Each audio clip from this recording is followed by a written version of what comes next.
প্রথমেই হচ্ছে কেন বাংলাদেশি মানুষজন কোম্পানি ফর্ম করে, দ্য ভেরি ইম্পর্টেন্ট কোশ্চেন। আমরা নানান কারণে কোম্পানি ফর্ম করি, ভিন্ন ভিন্ন কারণ থাকে। সো আমার গত 10 বছরের এক্সপিরিয়েন্সে আমি যে জিনিসটা দেখি যে যখন সেটা বাংলাদেশি হোক বা অন্য যে কোনো দেশের মানুষজন কেন আমেরিকাতে কোম্পানি ফর্ম করে, সেক্ষেত্রে আমি আসলে একটা ফর্মুলা কয়েন করেছিলাম, যেটা হচ্ছে 4C ফর্মুলা। প্রথম যে ব্যাপারটা থাকে সেটা হচ্ছে লোকজন ক্রেডিবিলিটির জন্য কোম্পানি ফর্ম করে। যেহেতু আমরা গ্লোবালি বিজনেস চালাই, আমাদের অনেকেরই হচ্ছে ইউএস, ইউকে, ইউরোপ, ভিন্ন ভিন্ন দেশে আমাদের মানুষজনের ক্লায়েন্ট আছে যারা বিভিন্ন ধরনের সার্ভিস দেয় বা বিভিন্ন রকমের হচ্ছে বিজনেস করার জন্য ক্লায়েন্টদের সাথে কাজ করে, এগ্রিমেন্ট করে বা what ever it takes.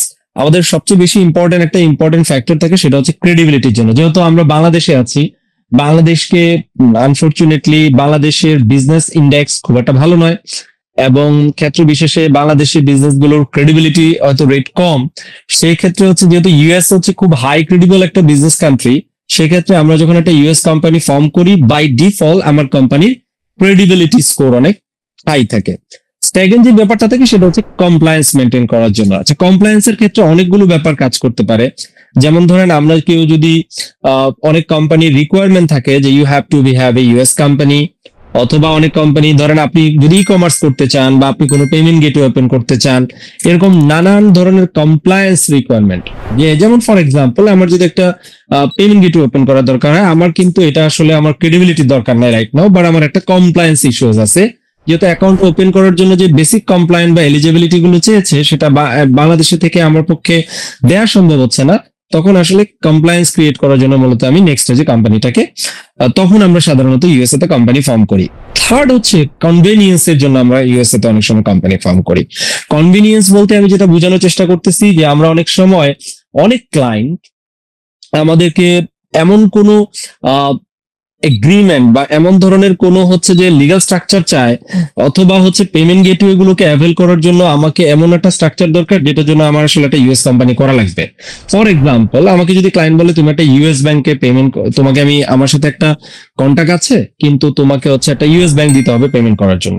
So এটা আসলে ক্লায়েন্টের জন্য একটা কনভেনিয়েন্স, ক্লায়েন্ট আসলে এটাকে কমফোর্ট ফিল করে। আবার অন দ্য আদার হ্যান্ড, যখন কোনো অনেক সময় অনেক ক্লায়েন্ট বিদেশি বাংলাদেশে বসবাসরত ফ্রিল্যান্সার বা সোলো এন্টারপ্রেনার অথবা এজেন্সি গুলোর সাথে কাজ করতে চায় না, কারণ তার সাথে হয়তো সে কনভেনিয়েন্ট ফিল করে না, যেহেতু বিদেশি কোম্পানি, তার লিগ্যাল স্ট্রাকচার নাই, এটসেট্রা এটসেট্রা কারণে। সো কনভেনিয়েন্স ক্রিয়েট করার জন্য কিন্তু আমরা সাধারণত ইউএসএ তে কোম্পানি ফর্ম করি। And finally competition. কম্পিটিশনে আমাদের যাতে হচ্ছে যে পজিশন অনেক হাই থাকে। উদাহরণস্বরূপ ধরেন, আপনার কোনো একটা প্রজেক্ট বা কোনো একটা কাজের জন্য একটা বাংলাদেশি কোম্পানি, একটা আমেরিকান কোম্পানি, একটা ইউরোপিয়ান কোম্পানি, একটা ইন্ডিয়ান কোম্পানি, একটা ফিলিপিনো কোম্পানি বিট করতেছে কোন একটা কাজের জন্য।